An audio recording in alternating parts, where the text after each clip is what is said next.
Welcome back to Malgar Media. This is going to be episode 2 of Whatcha Watchin. Let's get excited. Here we go. Started off by giving a big congrats and get your guns up to Texas Tech for putting it on Baylor last night. Number 1, Baylor. There goes your winning streak. Don't call it a comeback. We've been here for years. Anyway, today we're going to talk about some of the shows that other shows that I'm watching. I know on episode 1 covered quite a bit. This one is going to be kind of short.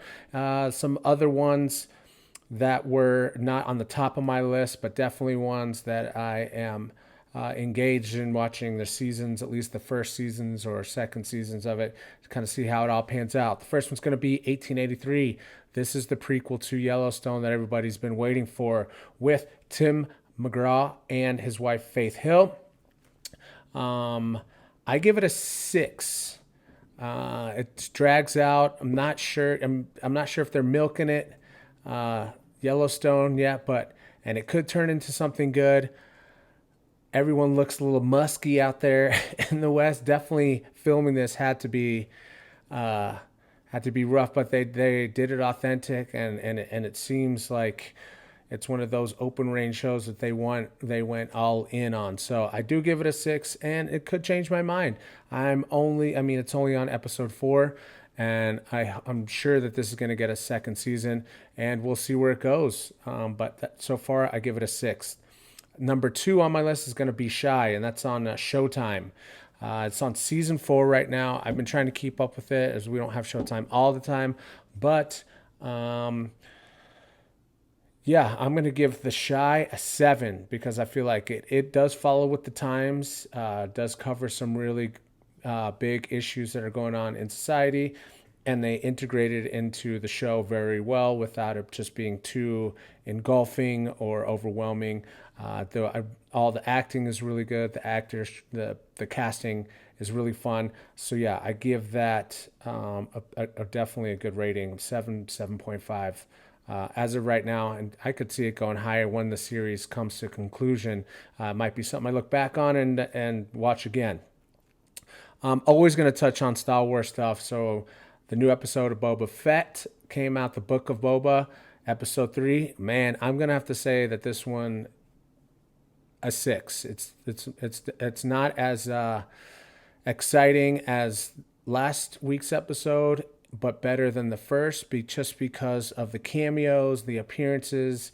I'm not going to give anything away, but there was some really big Star Wars nerd moments in there, so I give it a 6. I'm sure the next 3 episodes are going to be amazing because I believe there's 7 altogether. So 3, 4.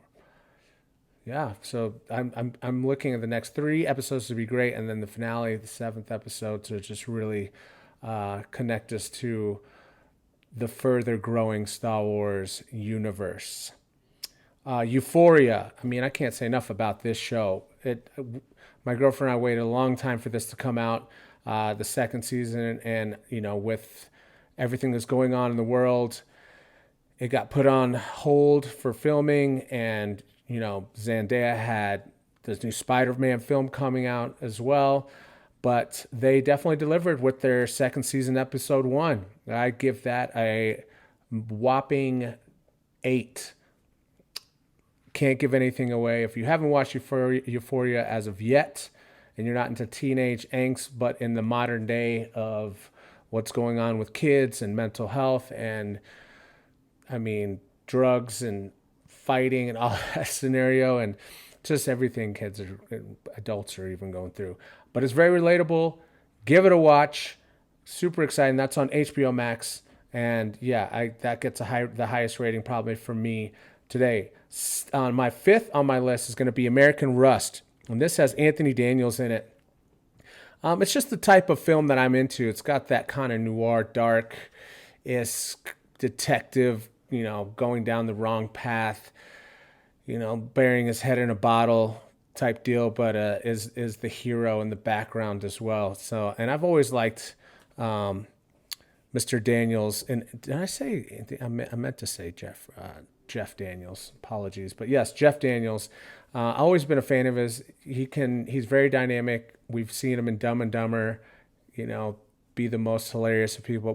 But we've also seen him in many roles where he has just excelled in the more serious and dramatic parts. And as for things that are coming up, I mean, there's also so much tons. So these are things that I want to watch.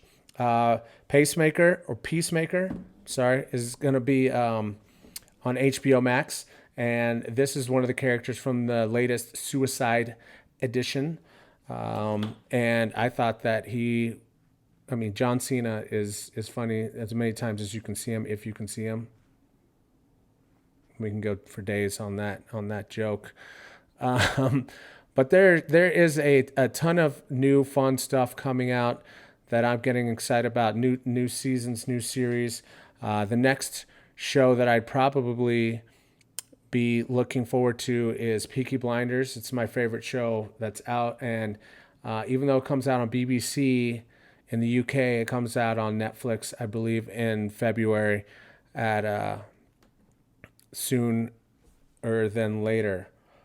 And after that, there's tons of stuff that are coming out. As I was saying, DC is just really ramping up on their side of things. I know Morbius got pushed out of January and into April, but there's a lot to look forward in the superhero and anti-hero and villain realms coming both from Marvel and DC. So I'm hyped on that. There is also, what was I just looking at? I mean, Billions is still going on, and that new season kicks off January 23rd.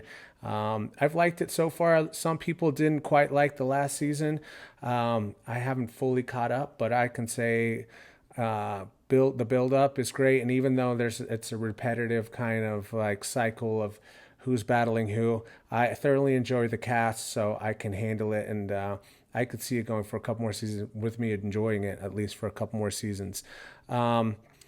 But yeah, that's what I've got on my plate for What You Watching, what I want to watch as of right now. So I will continue to observe and take note to all the things that people are suggesting that I watch and see if I can get into it. But until next time, get your guns up. All right, have a good one. Whoops, almost forgot to say like, share, and subscribe. Okay, peace.